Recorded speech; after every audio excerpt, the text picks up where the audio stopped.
Right. So we're doing the welcome announcements recap of, thank you guys for tossing to me the recap of the June 6th and June 13th meetings. You know, but I'll do my best, and then we'll dive into our, our agenda items, the agenda items. I guess the refinement, Great Seneca Plan refinement of big ideas that's happened since our last meeting on June 13th. And some discussion around the plan and next steps. So, and I guess I will say, when we last met on June 13th, there was originally an intent to have yet another meeting before the end of the summer. We sent around a doodle poll, didn't get a whole lot of response, honestly, to the doodle poll. And shortly, right around that time or shortly after that, I got amazingly busy. If you don't mind, me being a little bit crass, my summer was a total shit show, and I, was able to focus on absolutely nothing for, up until right about now. Jessica, you hit me up right at the right time. So, and Marin and company, but because summer was crazy. So, but now I'm finally past most of that. I apologize for not following through on organizing that meeting. But again, it did seem like, though the interest was tapering right around the time and availability of folks anyway. So not sure that we missed out on much. So with that said, our last meetings, we did use the June 6th and June 13th meetings for the presentation of the big ideas and walkthrough.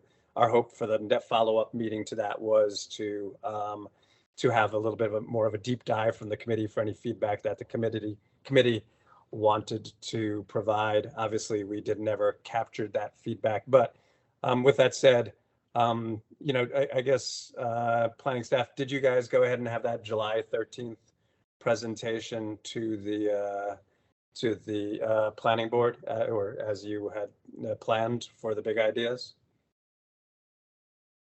I'll respond to that, although I'm sure that Maren will be doing most of the responding tonight. But since she was away during that time, I'll respond on behalf of the team to say that after we met with you all in June and kind of, continued to work through the big ideas and start to really refine them into preliminary recommendations, we had kind of a reckoning of all that we were trying to cover in the material, and realized that we really needed to take a little bit more time to give the plan area, including the LSC and all of the tentacles, the time and attention that it deserves. So one of the things we'll be sharing with you tonight is an updated schedule. So we did not proceed with a planning board briefing in September.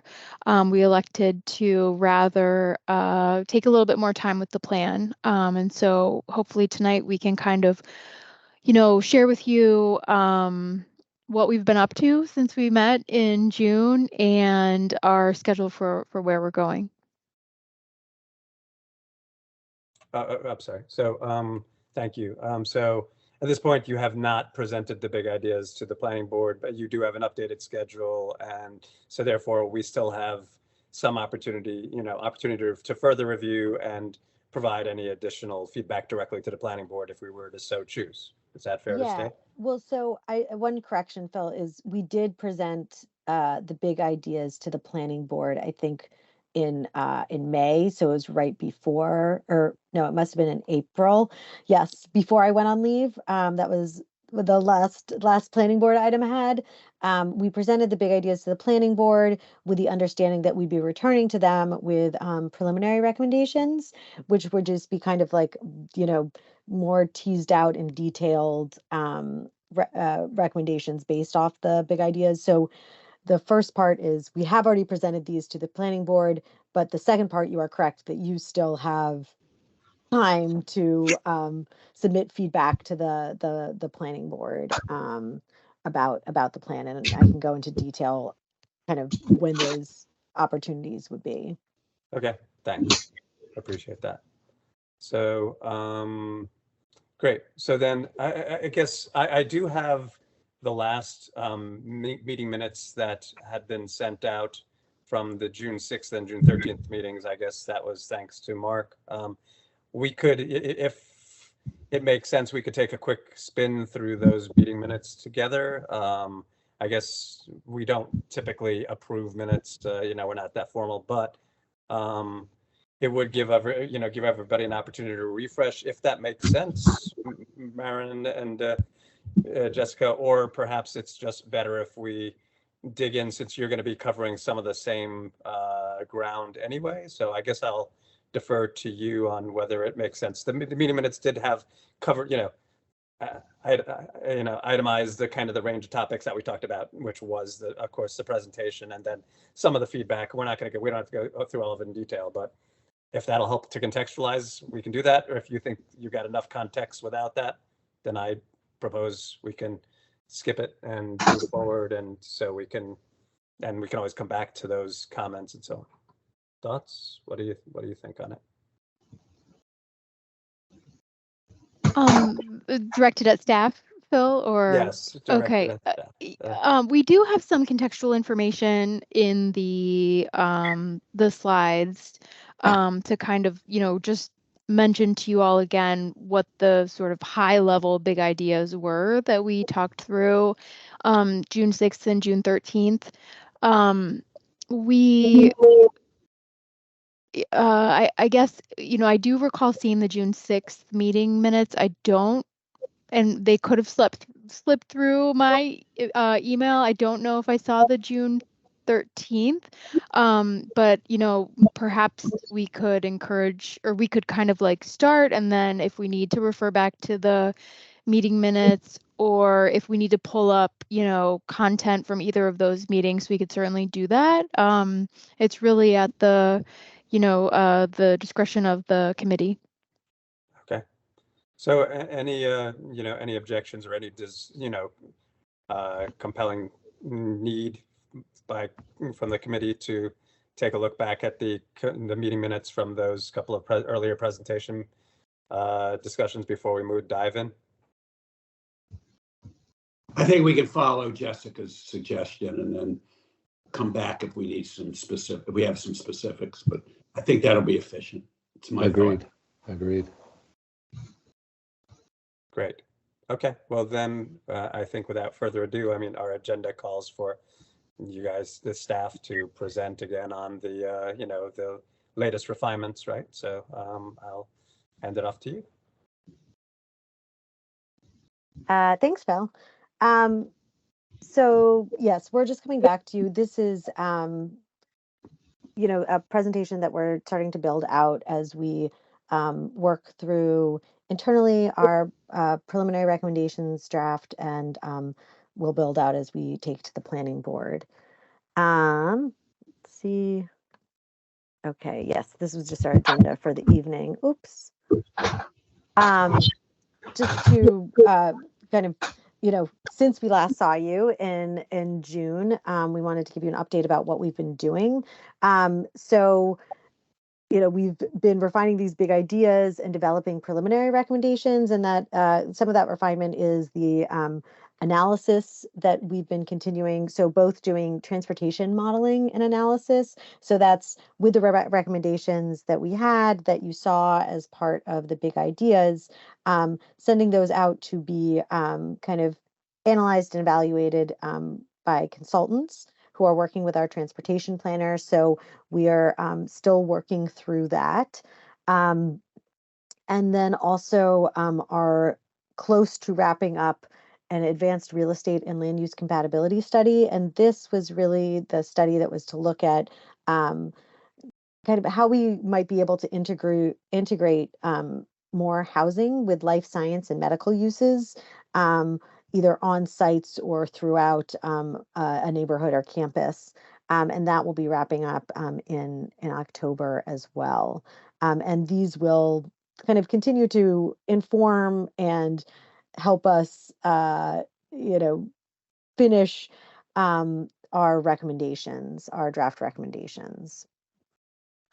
We have drafted preliminary recommendations for the built, social, natural, and economic environments, as well as some planned ways to implement the plan, and integrated the community and stakeholder feedback, including from groups like the IAC. I was passed along notes from the meetings from June. And then we've also revised this plan schedule, as Jessica had mentioned. And this is our new schedule. We're planning to go to the planning board in we will post our preliminary recommendations at the end of November and present likely the first week of December, and that would be the preliminary recommendations, taking the working draft to the board in January, and then or yes, taking the working draft to the board in January, February, and then having the planning board review. So their work sessions in the spring, with the goal of bringing it to the county council in early summer of 2024. So Phil, talking to when the IAC is best able to communicate with the planning board. You can submit comments for the working draft, but we will also have a public hearing in late winter, early spring of next year. And that's a time that the IAC could draft a formal, opinion or kind of statement on the master plan, or individuals could submit, um, testimony as well. So we'll make sure that we flag that for you all when it's coming up, but that would be next year. Okay, so to be clear, the preliminary recommendations, which were scheduled for July, are now fall this year, right? Do you have and those, Yes. at the end of the day, those are recommendations that are going to the planning board, but they don't represent a draft master plan or anything. They're just indications of the direction that the staff is heading with the master plan. Is that right?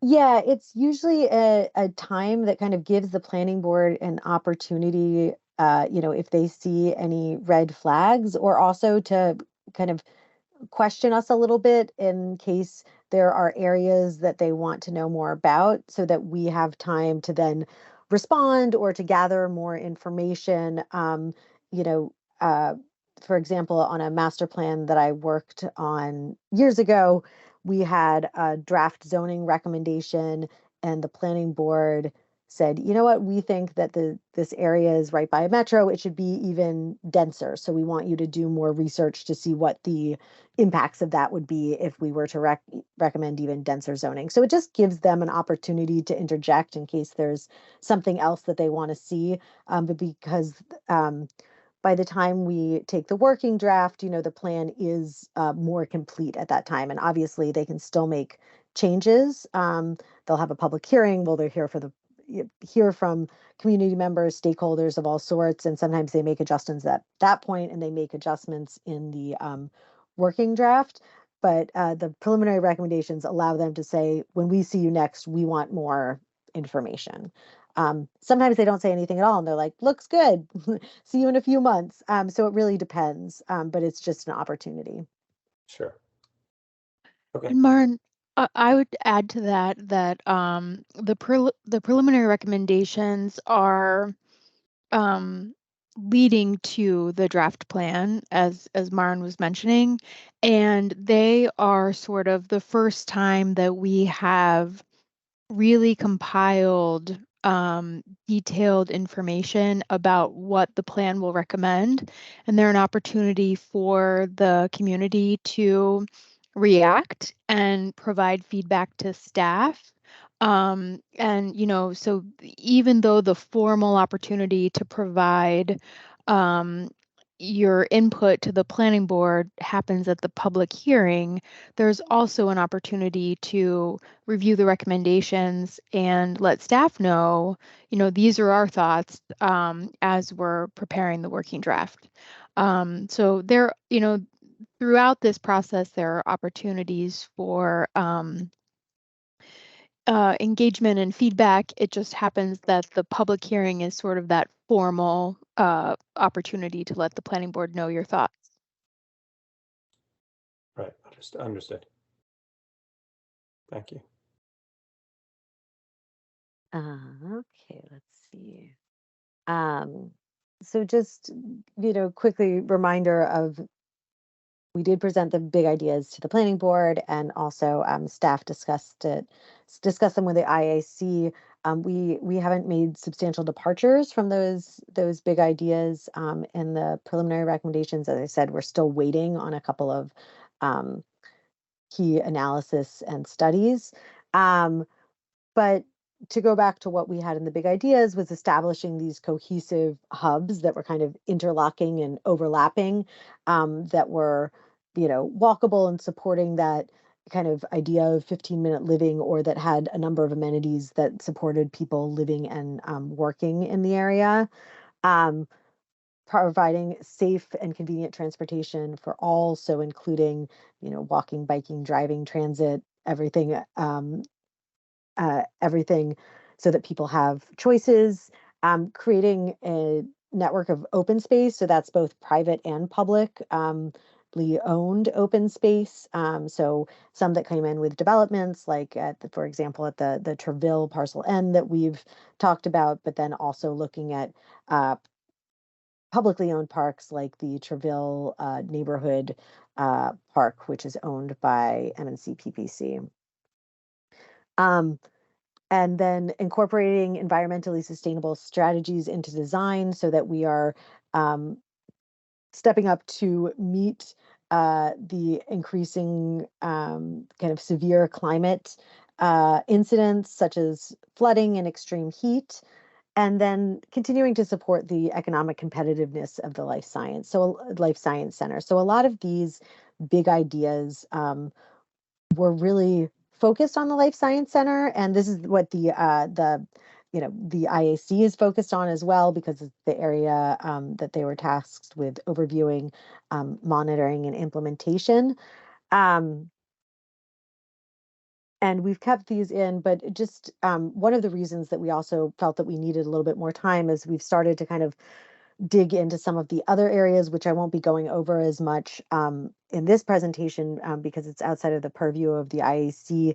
But just that this plan area is such a huge plan area. It's a real complicated plan area. It's 4,300 acres, but covers like over 11,000 acres if you count the city of Gaithersburg that's right in the middle. So it's just, very large. You can see some of the other plans that we have worked on recently as a department that are considerably smaller, 400 to 1,800 acres. So this is a large plan area. It's very diverse. All of these kind of sub areas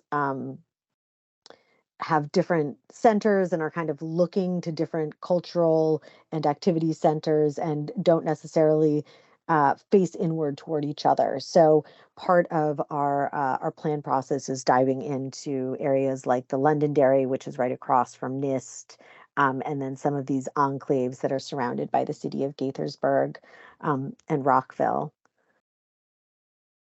And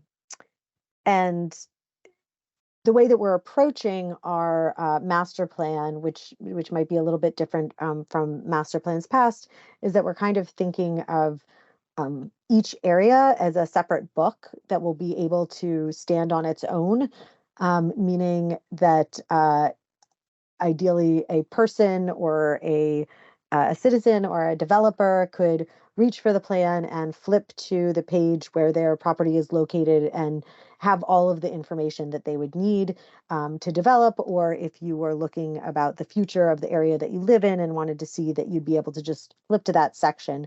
So as a consequence, there are some parts of the master plan that may be slightly repetitive, but that we hope it will make it a little bit more user friendly when people need to reference the plan.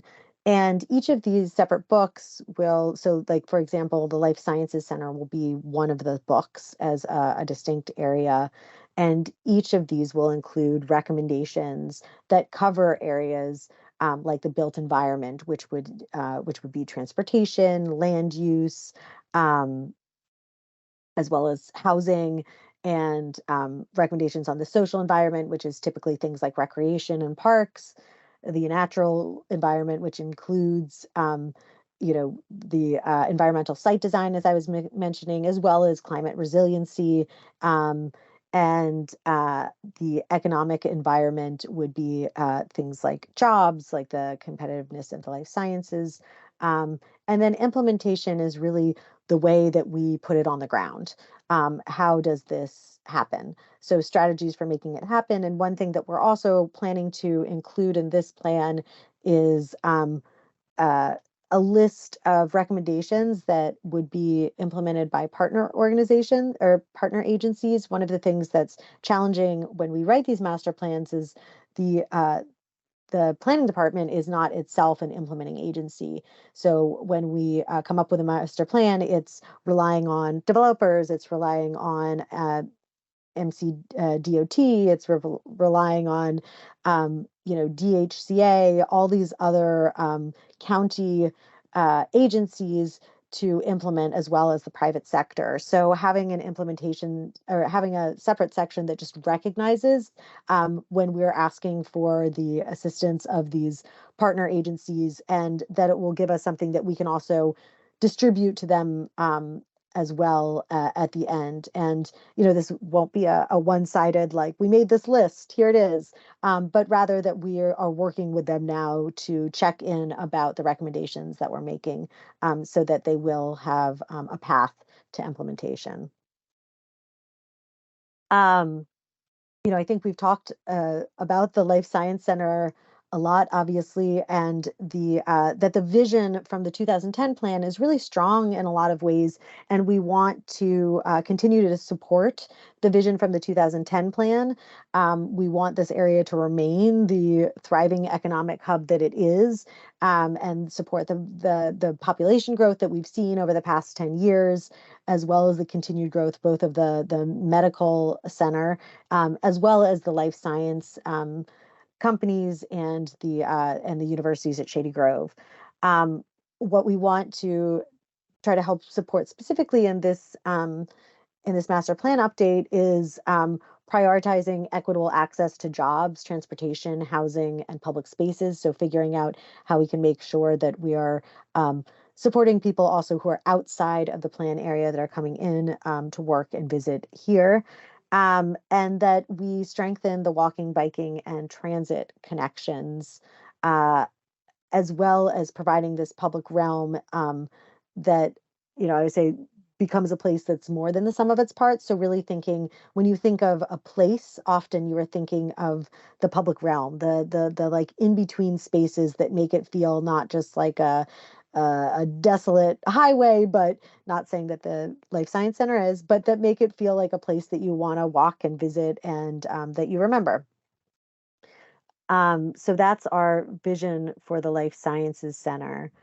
And some of the recommendations that apply really across the board for the Life Sciences Center is, as I mentioned, integrating housing with the life science and medical uses, as well as a focus on right-sizing roadways and repurposing them, or even reducing travel lanes when appropriate, to create a multimodal environment. And I would say also to create, to reduce the barriers to intermingling or crossing between areas in the plan area, so that people walking and biking can and taking transit can easily get from one part of the plan area to the other.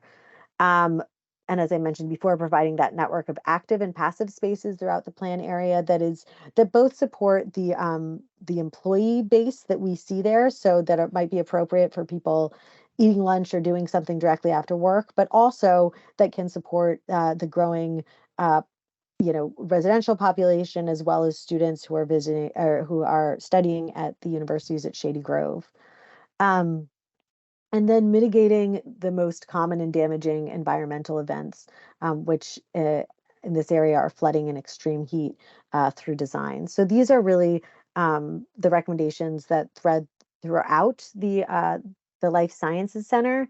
But we also have specific recommendations that we wanted to call out, and I'm just taking kind of the, you know, very few from each section, but from each district, calling out a recommendation that we think is important to highlight. So in the LSC North, which is the area that you can see up here in yellow, one of the key recommendations is reducing the number of travel lanes on Key West to improve safety, comfort, and connectivity.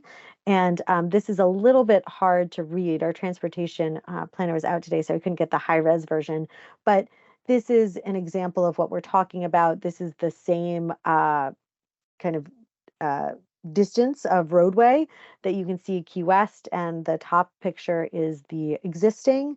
And this is an example of how we might be able to repurpose a lane and then use it for other uses, so that there's more room for walking, biking, maybe even eating or recreation, and even in certain cases, giving kind of returning some land that would be appropriate for development along Key West, but creating that kind of safer and easier to navigate roadway. We're also developing recommendations for opportunity sites. Opportunity sites you'll see in each of my slides dealing with the LSC districts. And these sites are sites that are either, we know that there is interest to redevelop from developers. So for example, the Guardian property, which is at the corner of Shady Grove and Key West, and the Grove properties, which are kind of in the northern horn up here above Research Boulevard. We know that there's interest in redevelopment there, so we're talking to developers and figuring out how that plays into the plan area. But then the opportunity sites are also places that are or sites that are currently under review or have recently been reviewed by our regulatory team. An example of this is DeCoverly Hall, which is right here, kind of across from the old Montgomery Medical Center campus. And those are sites that recently have been reviewed by our development review team. And we want to make sure that we're capturing the conversations that they've had, or in certain cases that we're bringing language that is from the 2010 plan and highlighting it again in our current plan. In the LSC Central, again, a big push is going to be integrating housing uses. So how can we bring housing into this area, at least in a limited extent? And part of that we're looking at doing through an overlay zone, which I'll talk about later. There's a recommendation to create a 1.5 acre park that would be kind of at the corner of Brochart and Blackwell, which would be a kind of a concentration of all of the open space required if part of the Adventist Healthcare Medical Center was to redevelop. And also establish a fine-grained street grid. So you can see here that the yellow dotted lines are recommended, not perfect alignment. These but the more or less the routes that we want to see connections. And this would also help with the redistribution of traffic, as well as kind of improved navigation for cars, people walking and biking to get through these kind of mega sites or larger sites. And then the opportunity sites, we know that the Adventist Healthcare Medical Center has plans to redevelop in the future. And by redevelop, that could be expansion, as well as the ARE properties, which are formerly the Montgomery Medical campus, and publicly owned sites, which I think we talked about last time, that are along Key West between Medical Center Drive and Great Seneca. In the LSC South, there we are hoping to improve the Treville Local Park, which is actually just south of the university's at Shady Grove campus, and establish the Treville Transit Center, which, if you remember the presentation about the Great Seneca Transit Network, all of these four kind of high quality bus lines would terminate just south of the universities at Shady Grove, and they're calling that the Treville Transit Center. And then the opportunity site is Treville Parcel N, and this is currently, I mean, if you pass through that area, you can see that there's current construction going on, but there are two sites that have not yet started construction that are currently under review, or have recently been reviewed, and we want to capture the conversations, as I mentioned, that our staff has had with developers and through the plan process in the master plan. The LSC West area, this is the recommendation about repurposing part of the Great Seneca Highway between Medical Center Drive and Key West to use as a linear open space that would be adjacent to the privately owned open space that is being allocated and constructed by the Elms at PSTA. And then I think this was something that was brought up in the June meetings, but thinking about this, the Cybersecurity Center of Excellence, which is just south of the former PSTA site, as an opportunity site, and working with our urban designer on kind of the possible uses for this site. This is a county-owned site that's currently is being leased by the Cybersecurity Center of Excellence, which is part of the National Institutes of Standards and Technology. But I think this property was also flagged by the IAC as a potentially important site for redevelopment when the PSDA comes in, and as this Treville Parcel N is fully built out, kind of between Darnestown and Medical Center Drive. On the Bellward campus, or the Bellward district, we're recommending that the corridor connector route go through the Bellward campus. That was a recommendation that came out of the corridor forward plan. And the opportunity site is the Bellward campus. This is has a long existing preliminary plan. And as you guys heard, the Trammell Crow came and presented their site plan application, which has since been approved. And half of the site remains just under the preliminary plan, does not yet have a site plan. But we're taking language from the 2010 plan, and we'll be including it in this plan, as well as this plan replaces the 2010 plan. In terms of implementation, we've discussed a lot of this. We are recommending removing the staging requirements. You know, this has been a discussion throughout both, I think, last plan and this plan. The idea that a lot of the staging requirements are currently tied to the CCT, which is no longer a priority for the county. And then,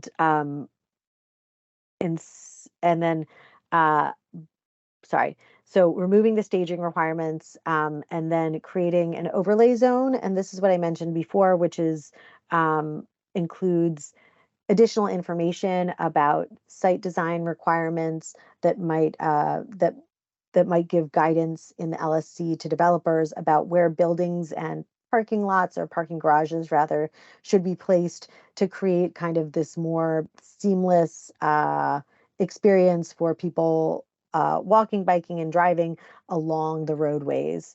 And it would also, this overlay zone would also provide a higher percentage, or allow a higher percentage of housing in the LSC zone, which is the current zoning zone for the Life Sciences Center. So allowing more housing in that area. Currently, it's capped at 30%, and I think that we would be moving it up to 50%.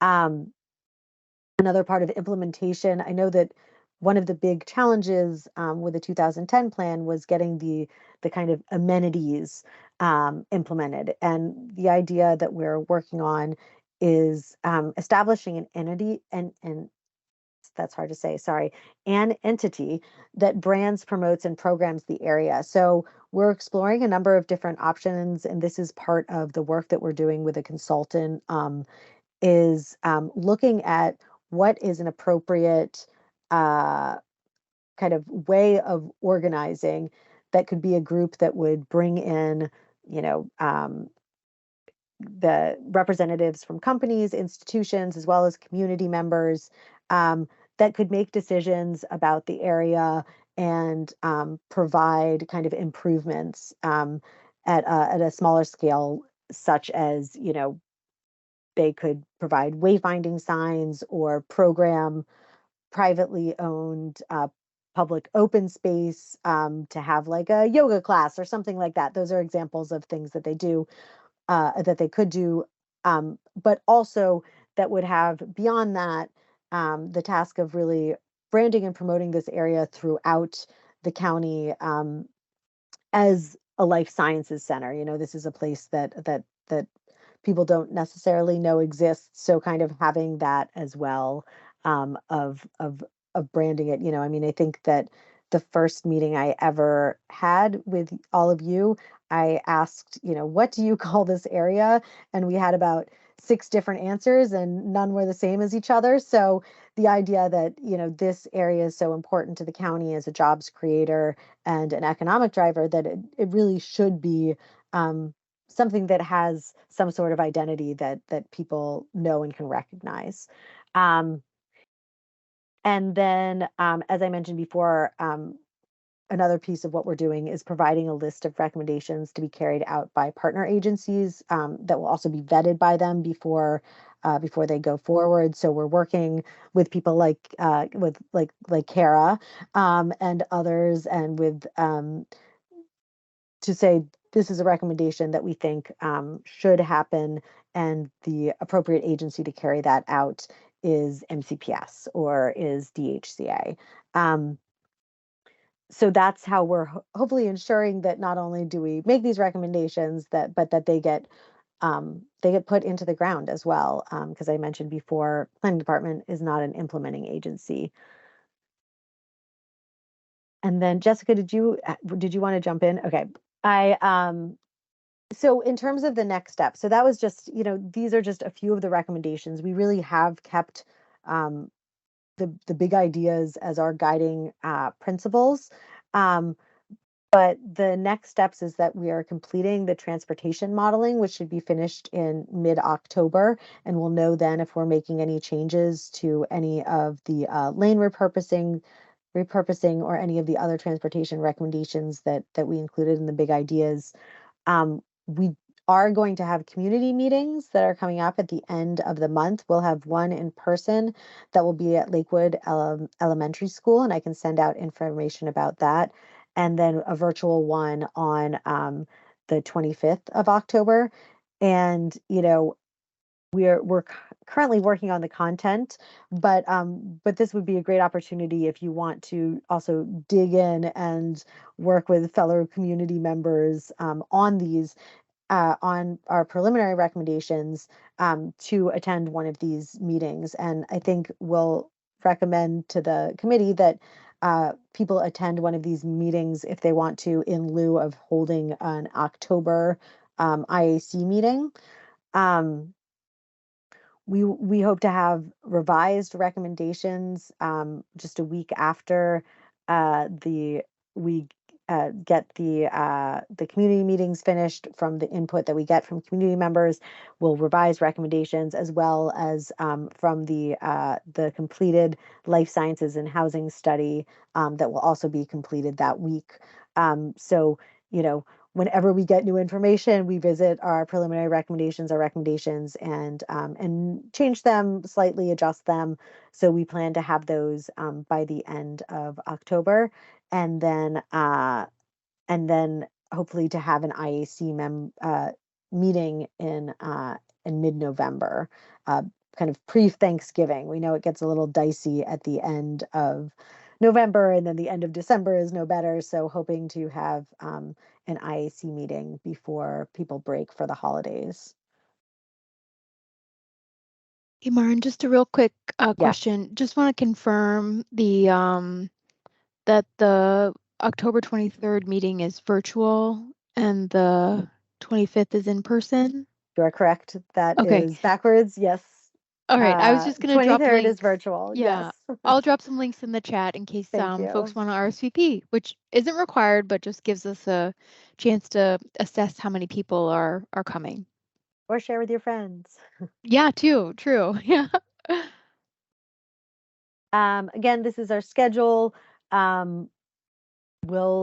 have a very firm deadline with council to transmit to them in May of 2024. So we're expecting to meet that. There's a lot of kind of bureaucratic steps along the way before we get there, as well as some substantial work that myself and the team need to do before the preliminary recommendations are complete at the end and presented to the planning board in early December, and before we present the working draft in January. But we don't expect the schedule to change kind of moving forward. And then once we go to council, just so the IAC is aware, we have a pretty tight turnaround. So as it stands right now, we'll be transmitting to the council in May, and we expect to have an approved and adopted plan by the end of the summer. So if all goes as planned, that will happen. It is, we have everything scheduled down to the day right now. We've met with the council staff to kind of work through that. But we're expecting that to stand firm this time. And I think that is all I had to share. So we just wanted to give you that kind of quick update about where we are in our plan process. Maren, this is Larry. One question. You had shared a slide show one of our earlier meetings that looks somewhat similar. Was this materially different? I mean, is it appropriate to resubmit this to the group, or is the original one pretty close? I can send this out to the group. This is very similar to what we had before. I think where we've done kind of more work, as I mentioned, was places outside the LSC. So, that are outside of this group's concern. And then on the opportunity sites that we've been working with our urban designer. I think since we last met, Erin unfortunately has left us for California.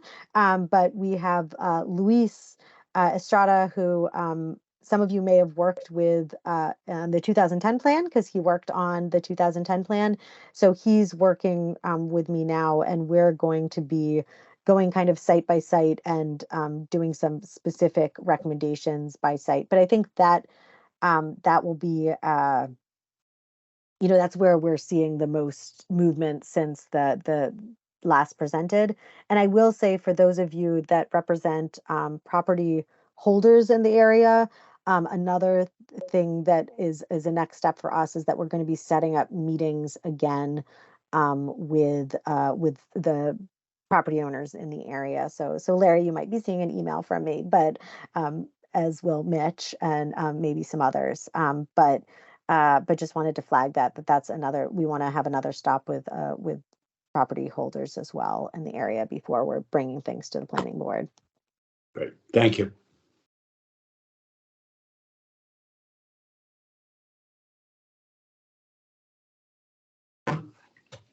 Great. So thank you, Maren. Thank you, Jessica. So I guess we have a good amount of time set aside for discussion here, and you guys wrapped up early. So I guess committee members, do you have questions for the staff about the revised plan, or the revised recommendations that the plan, the staff is working towards? If so, let's, if you can, I guess, raise your hand, and we'll, let the staff call you in turn.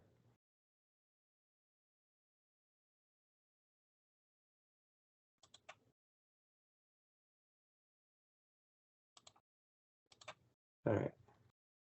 I see a couple of hands raised. So do you guys want to take them and, take them one at a time? Sure, I see Tim and Mitch. So maybe Tim and then Mitch. I just had if you could just review a little bit on the staging, removing the staging requirements. I understand the purpose that, a lot of those are outdated at this point and don't really serve a purpose. But does the overlay zone site design, does that influence that at all? Or how do they relate at all, or it's just a separate thing? That's a good question. Yeah, sorry, I probably bled into it. They are two separate kind of comments. I think that when we're thinking about removing the staging, as we said before, we were kind of looking at what the staging was tied to, which was primarily built around the Corridor Cities Transitway, and that it wasn't appropriate anymore in terms of a mechanism. And then, I think the other piece that we saw is that what was expected in the 2010 plan, the kind of level and style of development that was anticipated in the 2010 plan wasn't bearing out in kind of in reality or on the ground, and that the staging requirements were having kind of a strange effect, or like externalities that were not what we wanted to see. So they were stopping development in certain areas, but not necessarily achieving the goals, or like the original goals of the staging requirements. And I think that what we're kind of working on this time is figuring out, how can we get the things that the staging requirements were kind of in place to get, like these improvements, both in transportation, but then also in parks. That was something that we'd heard a lot from the IAC, is that kind of the level of amenities hadn't been implemented. And so we think that some of the strategies that we're pursuing this time around kind of look for ways to implement these amenities, and make a plan for the future, like with this entity that I mentioned, of kind of having that programming and implementation ongoing in the future. So that was some of our thought around the staging requirements. And I will say also, often when we do master plans, we increase the zoning densities, in a plan area, maybe not every parcel, but in a lot of areas. And in this plan, we're really not doing that, because we don't think that this area is going to grow beyond what was envisioned in the 2010 plan. So, that's something also that we're not kind of upzoning or adjusting in that way. I don't know, Jessica, do you have anything you'd like to share about either of these, the overlay or the staging? Well, I think building on your last point, Maren, is that while we're not increasing zoning, we are recommending some sort of tweaks or adjustments to individual properties, and that's something that is like the level of detail that you'll see in a staff report for the preliminary recommendations. I think that one thing that we've really been focused on since we last met is sort of grappling with how do we share all of the information about this plan area and even about the LSC specifically in a way that is approachable and doesn't take a whole day. And so there are, little adjustments to zoning that we'll be making or recommending on individual properties, but we're not kind of going through each and every one of those here tonight. But I think it is fair to say that we aren't sort of significantly changing zoning in the LSC.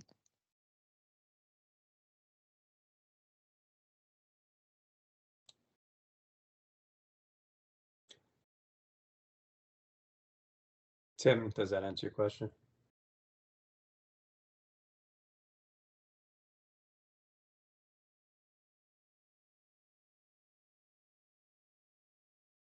I guess that must be a yes.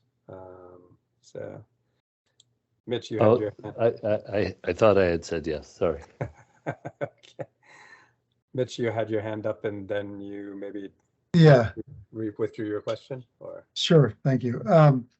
So kind of comment and question. So not really a lot has changed here, right, since the last presentation.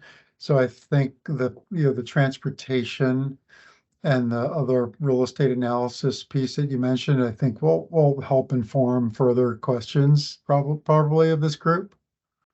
So I just wanted to reconfirm timing on that. It's particularly the transportation, right? When you look at the road diets that are being proposed in a couple of places and repurposing land and all of that, what's the the traffic impacts of that?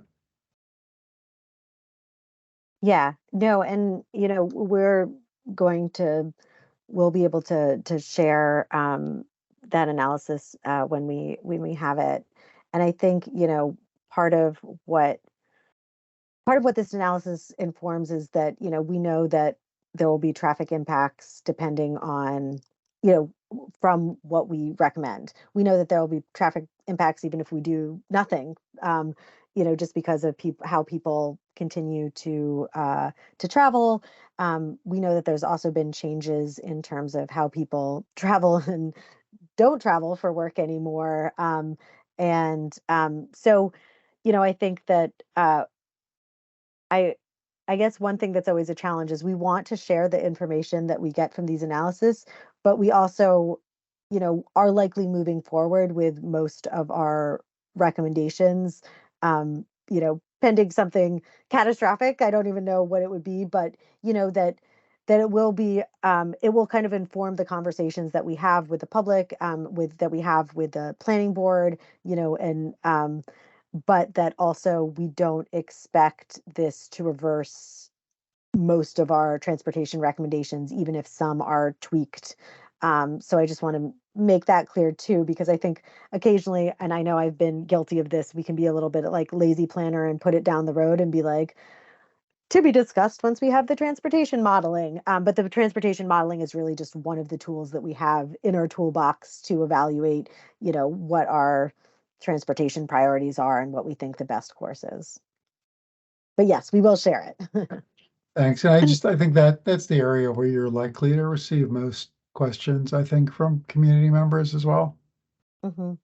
And if you do have some now, I think you're right, Mitch. That is that is almost always one of the areas that we get the most lively conversations, shall we say?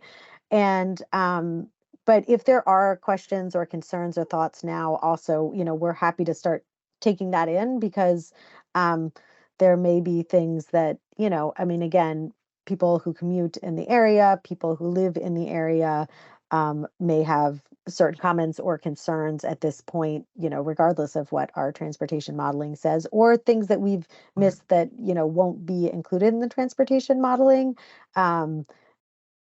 So, that is also something that feel free to send comments or concerns our way. I would just to add on to that, sorry, not to belabor this topic, but just the issue of like the multi-purpose trails and other things that are proposed. I'm personally an advocate for that, but then the question also is, how does that connect, right? So if you do a little segment that doesn't connect to anything, it's not, it's hard to, get to support that. But if you could really show the connected network and how it all ties together, I think that'd be really helpful. And maybe that comes out of the transportation analysis piece as well. No, I appreciate that. I think that's a really good point. And I think, as someone, I always complain, I go running and my partners, my in-laws in Arizona, and I'll just like be running and then the sidewalk just ends and I'm on a highway and you're like, well, that was not useful, and we definitely don't want to be making recommendations that turn into that. And I think, even today our team was talking about some of the just really high quality trail network in the area that maybe don't have the best connections. So looking at the recommendations to make those connections so that it's not these things that live outside of the way we travel and get around, but saying what are the links that we need to make this a useful, you said multi-purpose trail, or like a useful way to convey people in some way, and for recreation that we can reach in various ways. So I think that is an important piece, and I don't want to ignore that. I think that's a great suggestion. Thank you, Mitch.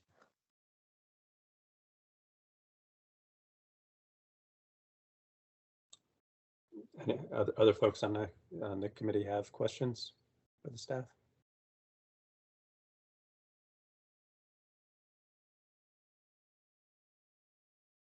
Okay, folks are quiet tonight. So I guess I was looking back at the notes, and I think it might be worthwhile to just go over some of the notes that we had made previously, just to refresh folks. In particular, there are a couple that stood out to me. But I did have, one question myself, which was you've mentioned several times the brand, and it's been discussed in previous meetings as well, the branding of the area and promoting of the area and so on. But one of the things that occurred to me as we were discussing it is that there really isn't anything that denotes or demarks the area in any meaningful way, right? So, it strikes me that there's, part of the branding of an area, as that you want to call it, as especially kind of just, gateways of some sort or another. I mean, both literal and kind of conceptual, right? So I mean, Chinatown, you have the big Chinatown gate, but I mean, little, in a life sciences center, a little, a just a what do you call it, a little linear, statue of that's the DNA, a DNA strand, right? Maybe a DNA strand, on every major intersection that is an entry into the life sciences sector, something like that. Now, I recognize that might be something that might be done by the future entity to be formed, but it seems that might be also something that the planning board might want to call out explicitly. So, just. I guess that's a great idea. Wasn't so much a question as a suggestion, was it? No, that's a great suggestion. Thank you.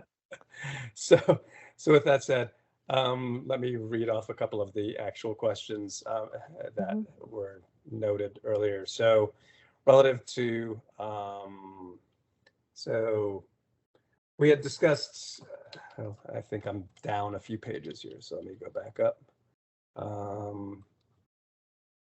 So we talked about self-government and also revenue strategies for the district. So obviously having a promotional business development entity is kind of a move in that direction. But we had raised the question of what about the possibility of actually incorporating the area so that it might have some level of self-governance and therefore the ability to levy taxes, to establish its own planning entities and things like that, and the pros and cons of that. That seems like a bigger question, and maybe a question for the council itself. But is that, I don't know. Yeah, I mean, I can quickly speak to that. I think that's part of like this discussion of an entity, and like it sounds kind of, you know, nebulous to call it an entity, but it is because we're kind of actively assessing what's the best route to support, you know, our goals and support the amenitization and of the area. We did talk to several people about a TIF specifically, and we're kind of, it sounds like both from the way that the county works, that they tend to shy away from the TIF districts, but that also, you know, some models of successful TIFs, it sounds like we didn't have um, the same kind of business support or kind of advocacy for it. Often it kind of comes from some of the you know, kind of larger property holders um, pushing for it.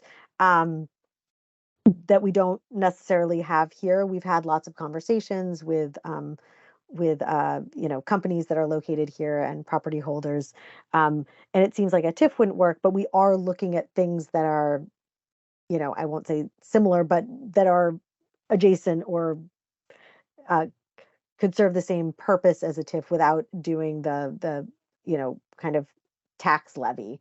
But I will just say that the TIF didn't seem like it would be something that would be supported. But I do think the entity and part of this this study is that I had mentioned about housing and life sciences, also looking at kind of different structures that they have throughout the country in similar areas that could support what we're hoping to support. So, a TIF, is a TIF a tax levy, or is a TIF a debt instrument based, you know, I guess I misunderstood what it was. I understood it to be a debt-based structure for, you know, leveraging, you know, future taxes to build things today, right? Borrowing against future tax revenue, right? So is that something that the business, you know, that you're looking, is that the same thing that you're talking about when you're talking about a TIF? Yes, yeah. Sorry, we are, yeah, tax increment financing. Steve was saying not everyone knows what this is, and as Phil said, it's borrowing against future taxes to fund infrastructure in a certain defined area. Um, so yeah, so we and I think Lisa had mentioned this when you guys met in June. But because of what it does to the county's bond rating, often the county has tended to shy away from tax increment financing. And then we've met with several people throughout county government, and it sounds like you know, we don't think that the TIF district is the best way to go, but we are doing research into, you know, kind of other um, district or you know, kind of geographically bound solutions to financing and then also programming an area. I see. I see Upneat has asked a question. Mitch has raised his hand. So maybe Upneat's asking if, you know, most of the GSSC LSC is within the maximum expansion boundaries of the city of Gaithersburg, kind of true or false. Actually, it's in the maximum expansion limits of both Gaithersburg and Rockville.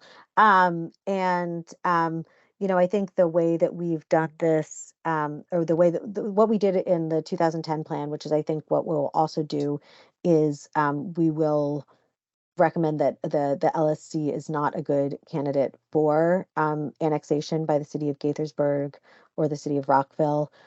There are other areas in the planned area which we say are good candidates for annexation in either the city of Rockville or the city of Gaithersburg, depending. For example, Highwood, which is totally surrounded by the city of Rockville, is a good candidate for annexation.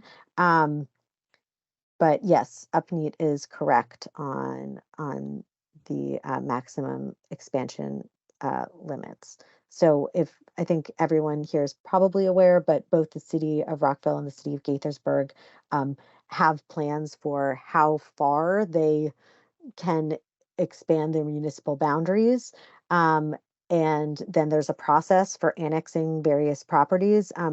Recently, the Gaithersburg, actually today, I think, annexed, a property that is actually in the plan area in Walnut Hill. But it's a process that they go through.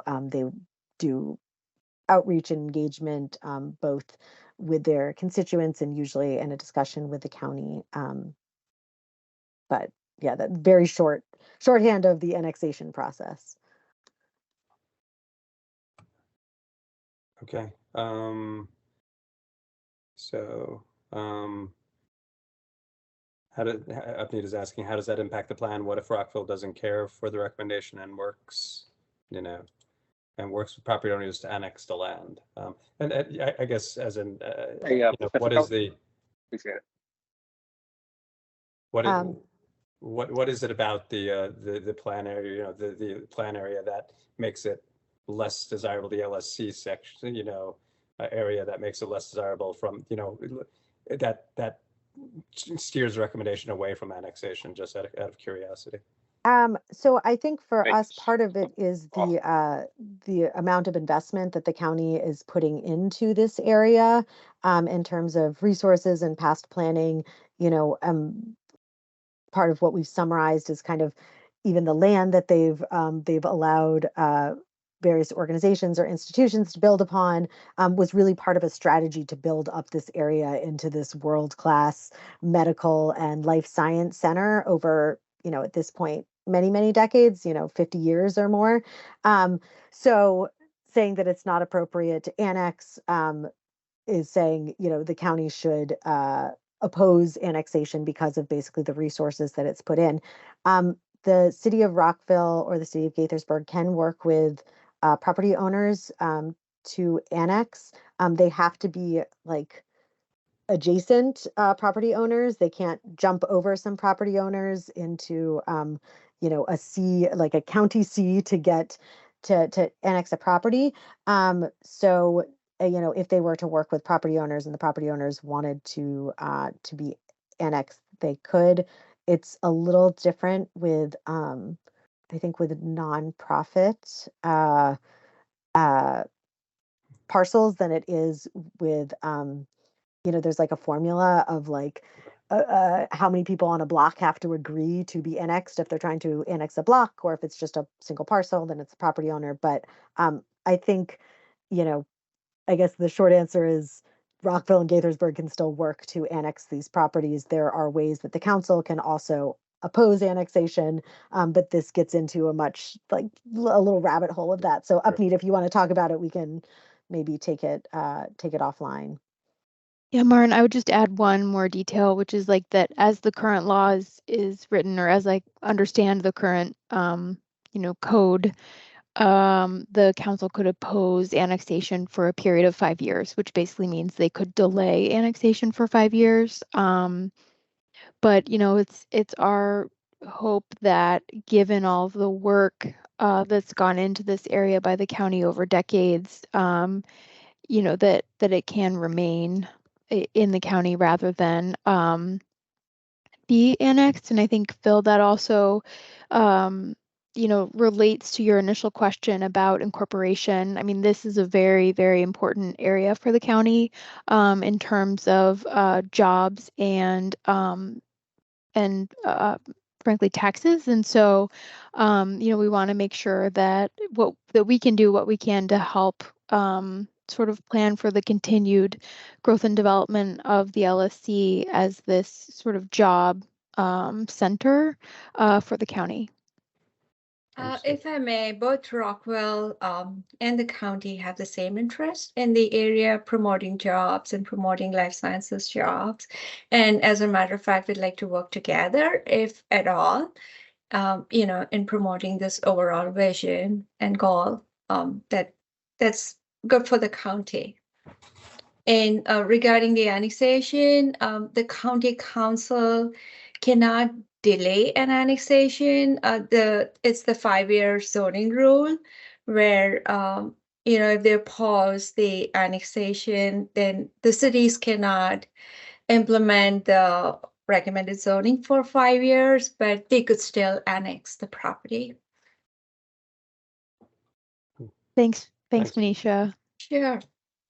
And I think this also gets to a question that Phil was, I think, next on the list of like the from the June 13th meeting is, like, why would someone choose to locate here versus Rockville or Gaithersburg? And I think just Manisha said it really well, is also that, we see kind of the cooperation between the county, Gaithersburg, and the city of Rockville is making this area more desirable. And we don't see it as like a zero-sum game of like a company locating in the LSC versus, in this whole corridor or larger area, just, like Rockville has a large life science development coming in just up the road off of Shady Grove Road.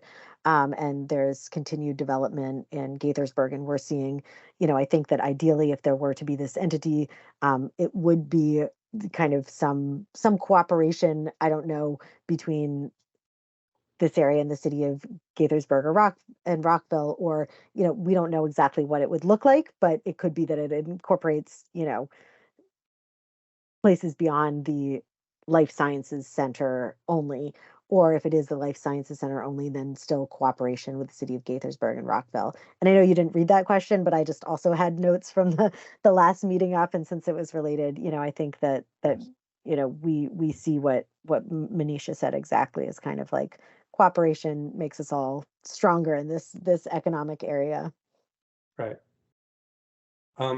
Mitch, did you have another question? Yeah, I just wanted to clarify something that was said about prior property owner interests in either a TIF or a special tax district. So there was a lot of discussion about a special tax district related to the CCT and, trying to get some initial funding for that. And I agree with you, it was a bit of a mixed bag. I think, property owners that were closer to the proposed route and stops were a little bit more amenable to it, and others were not. But, someone who used to work at Hopkins spent years of his life trying to drum up support, for that, and it never really took off. But there was some interest. It was just sort of a mixed bag. And then kind of just never got enough legs under it to really, move forward and get the county to support moving it forward. But, it's, I don't know how it would be thought upon for some of the improvements that are being proposed by this plan, but I don't know if I would just write it off completely. I think, like you're saying, there has to be some type of a plan and funding mechanism. And if it's not a TIF, it needs to be something. So I think everyone should just kind of keep the options open.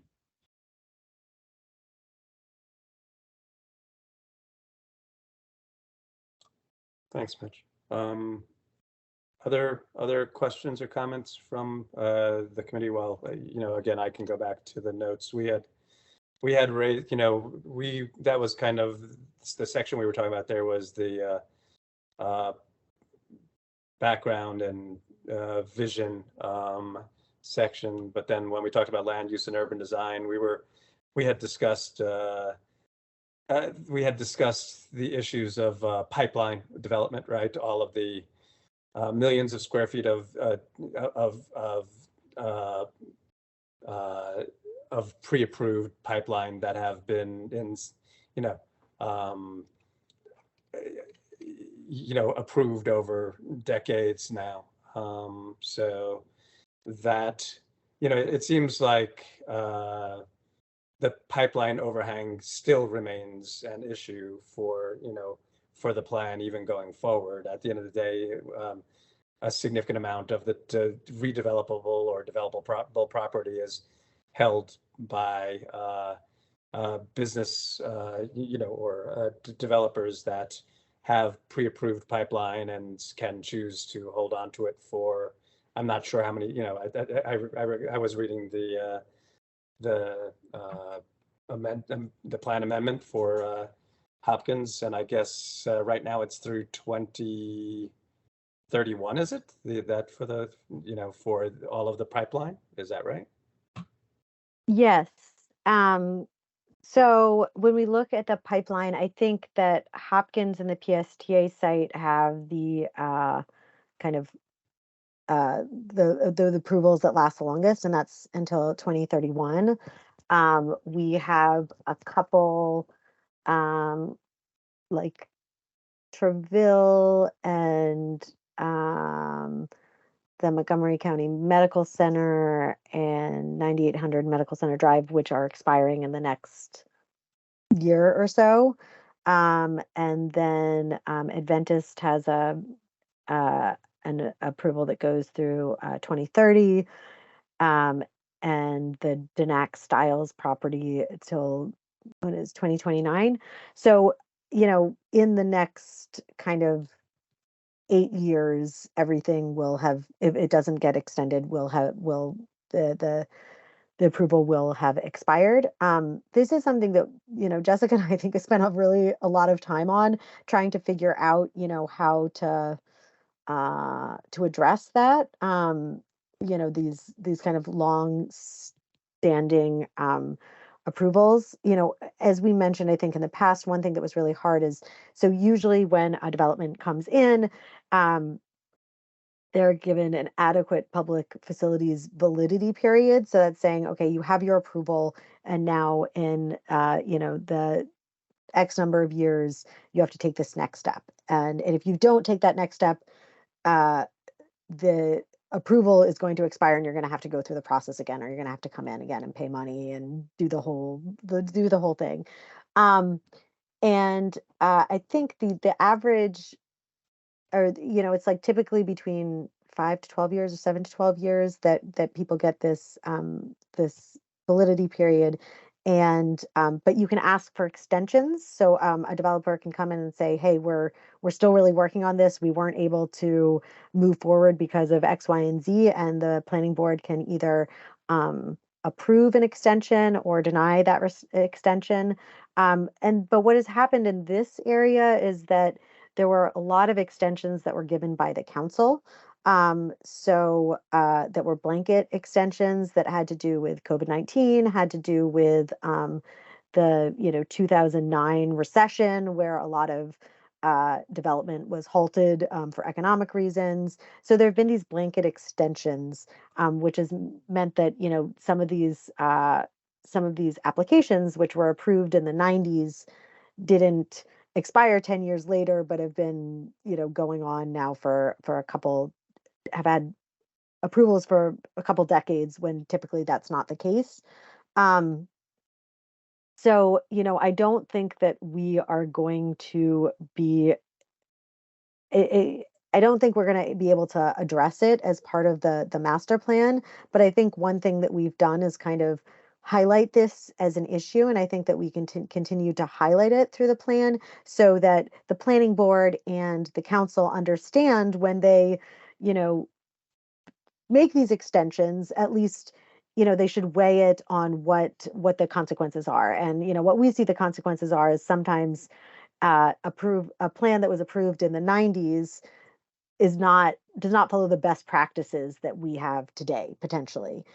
So if we have these long-standing approvals, sometimes what can happen is we get kind of design that we think is inadequate now and doesn't meet the kind of goals and vision that the county has currently. So we are trying to do that kind of highlighting for our decision makers, for the planning board and for the council, what the results of these types of extensions are. But after much searching, I don't think we're able to address it. And I think, as we've always said, we're not able to take away what folks already have been granted. So these will stand, these validity periods. Sure. One thing that we may, though, include, as Maren was saying, is language in the plan that suggests that properties that have had repeated extension after extension after extension and haven't moved forward, that the board consider not granting additional extensions. So that is language that staff may propose to the planning board, and we'll see if the planning board accepts or rejects that, and ultimately if the council accepts or rejects that. Yeah, well, yeah, and I would encourage that language, that should be part of the overall recommendations that go to the planning board, because I mean, there is a practical reason for the extensions, and they took advantage of, I mean, they took into account economic hardships and so on and so forth, but they overall have, I would assert negatively impacted the opportunity to achieve some of the objectives that were, defined in the master plan. So, yeah, I'm seeing 5-minute. I saw a 5-minute warning on the meeting. Is that something we need to take note of, or? No, it's just, I think when I scheduled the meeting, I probably scheduled it till 8:30. I'm not even sure, but it's probably, it's not a hard stop. It's just, Teams likes to tell you what you're doing. So it's just warning us, but there won't be any consequence if we go over the 5 minutes. Okay. So, just running through again the rest of these notes from the 2 meetings. There was some discussion about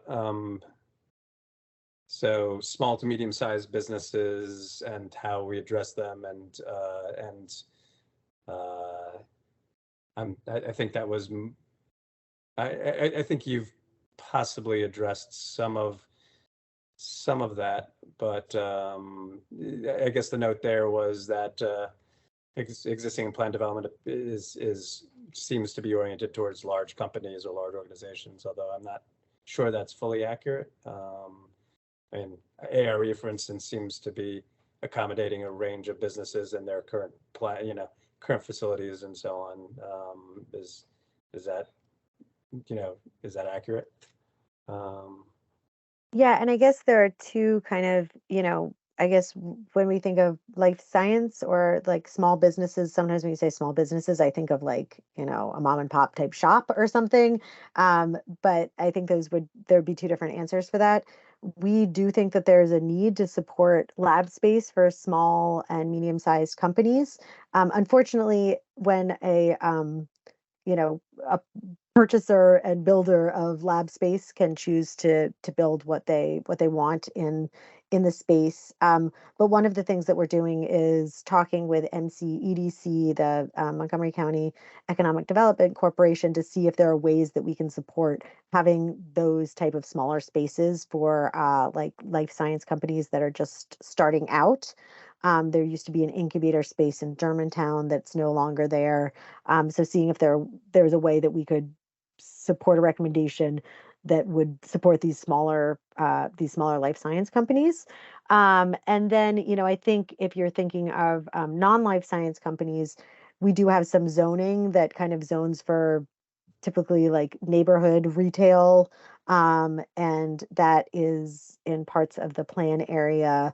I think another thing that will be part of our conversations when we look at some of these opportunity sites that I mentioned is if they're incorporating, if it's residential, we're working with them probably to incorporate some sort of small scale retail as well. That would be, a smaller space likely, and more like a neighborhood serving retail rather than a large store. So I think that there are ways that we're working that into the plan, both for the life sciences and for like retail and commercial establishments. Does anybody have anything on the committee to add or comment on that? Upneat, did you have another question? I believe you've had your hand raised.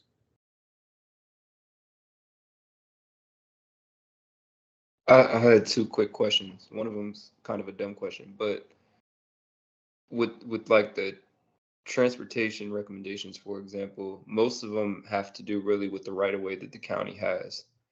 But to what extent can we make sure that micromobility is addressed in private property? So for example, like we're doing our facilities master plan, right? But we only have but so much money to give consultants to look at mobility in our campus. And so we focused it on our campus specifically.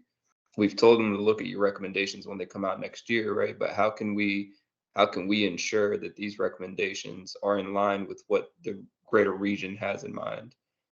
Because, for example, we own a lot of property. So getting across our property could take 10, 15 minutes just to walk, right? And so there are similar properties in the LSC. My second quick question was regarding, we have a incubator at USG. It's the largest small business incubator in the state. We have 100 teams right now. About 20% of those teams are tech or science related companies that are in the scaling or already established phase. And they're securing a good amount of funds from various resources. Many of those companies are going to be starting to look for brick and mortar spaces, and we're not necessarily in the business of providing that, right? We're a higher education campus.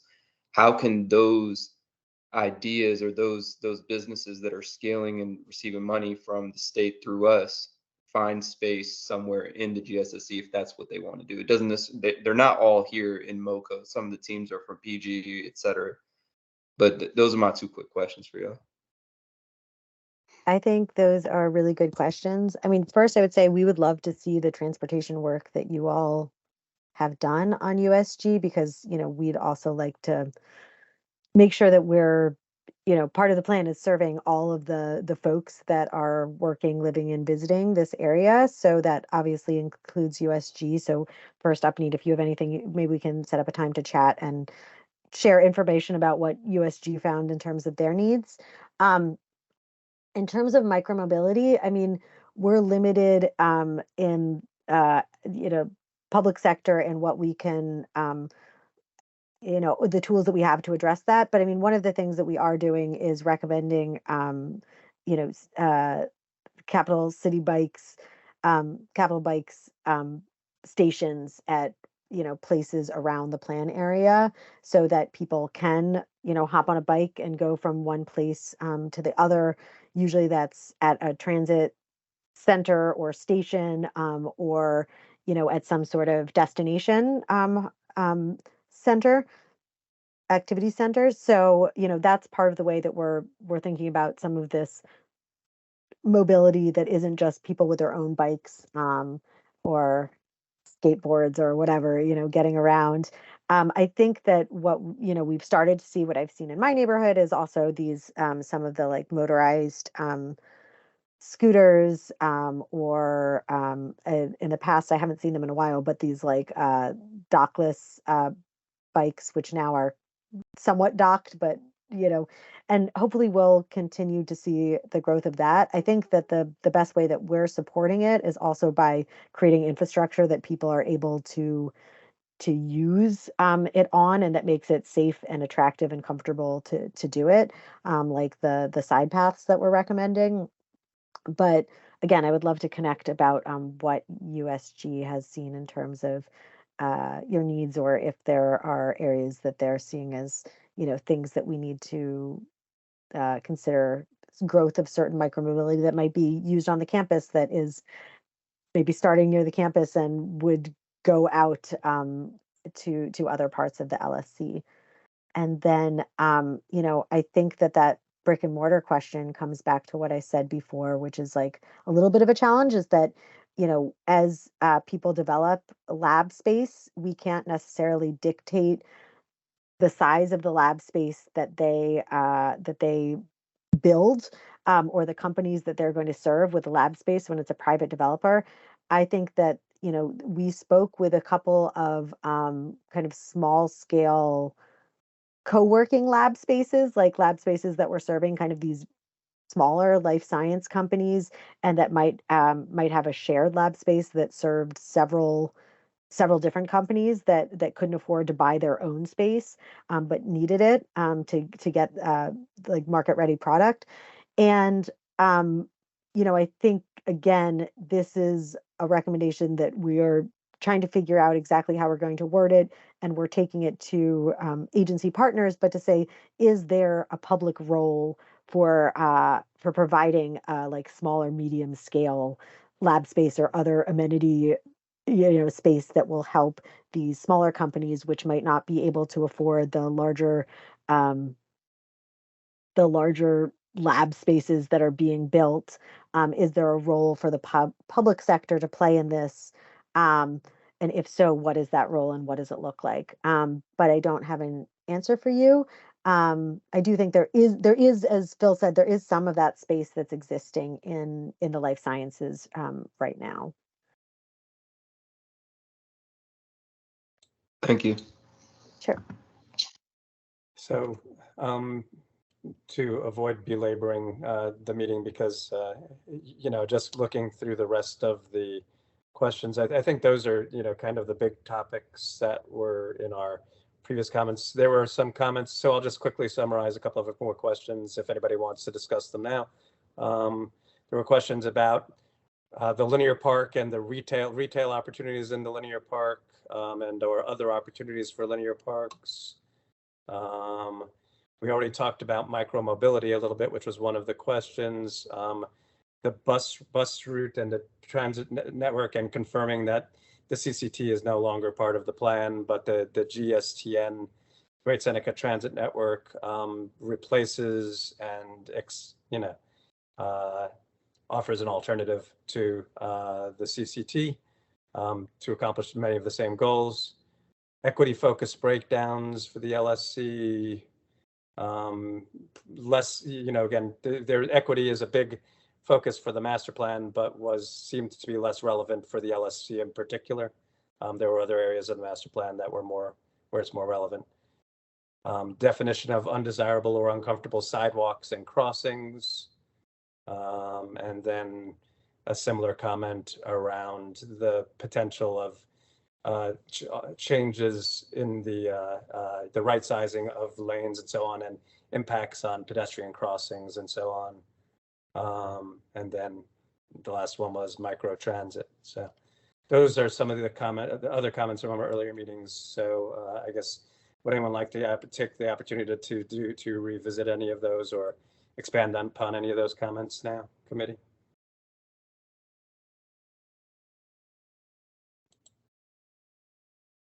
One thing I can mention is I can send out an email to our pedestrian level of comfort map, which is actually a mapping project by one of our divisions at the Montgomery County Planning Department.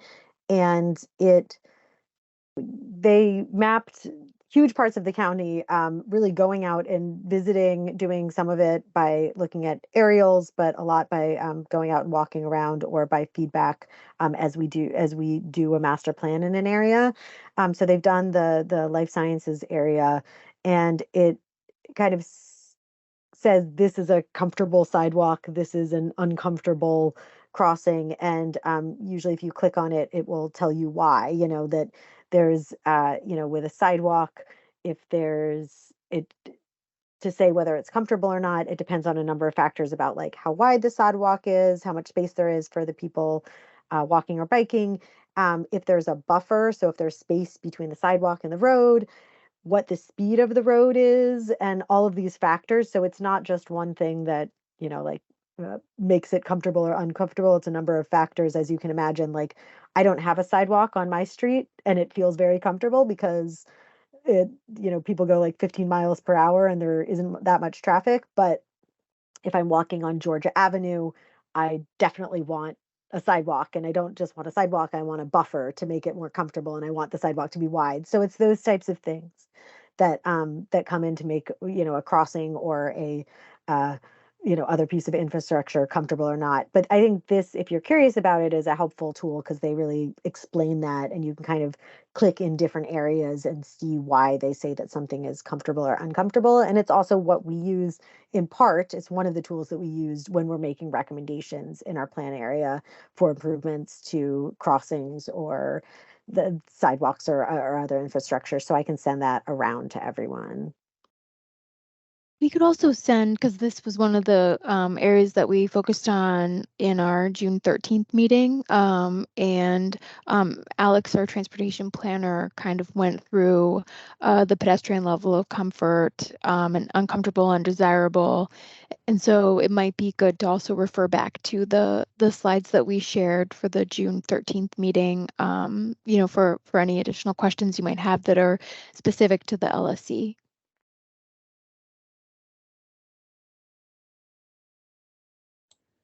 Thank you, Jessica, Mary.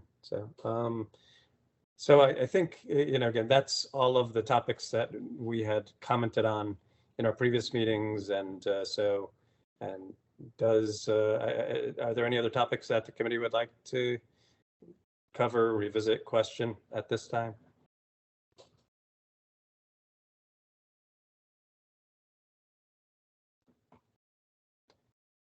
Well, if not, then I guess we can move on to wrapping up the meeting and talking about next steps, unless there are any objections. So I guess next steps, Maren, you had in your presentation proposed next steps, correct? Yeah, so I could just share really quick. So these include both our next steps in the plan, but also, for the IAC is that we will be having these community meetings switched. The in-person is on the 25th and the virtual is on the 23rd, but that if IAC members would like to join, Jessica dropped some links in the chat, and that would be a good way to give additional feedback. We'll have some kind of more detailed uh, preliminary recommendations, and we'll be talking with community members. So it's also nice to get out and talk with them. So if IAC members want to participate in either of those, we would love it if you did. In person is at Lakewood Elementary School.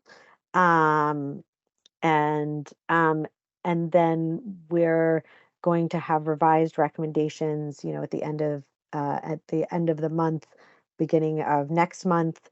And then we're recommending that we have another meeting with IAC pre Thanksgiving.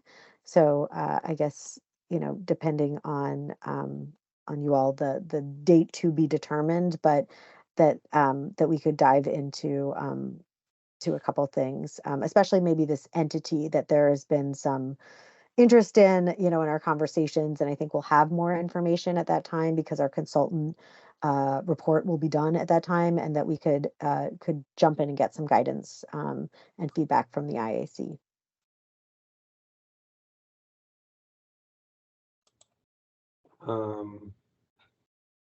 Great. So I guess, does anybody on the committee have any objections to the proposal to substitute, participation in the community meetings with an IAC meeting in October?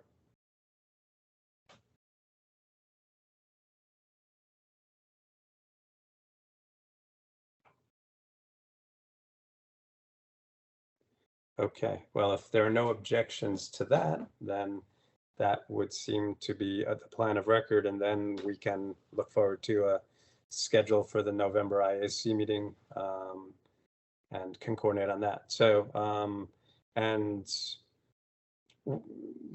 guess when you have your revised recommendations, it would be terrific if you could distribute them to the committee via email in advance, so that could be potentially a topic of conversation. And then as far as an agenda, do we have an agenda in, other than reviewing the final recommendations? Perhaps that seems like a likely agenda item, but are there any other topics that that are, burning that we would want to cover in the November meeting, Maren or Jessica?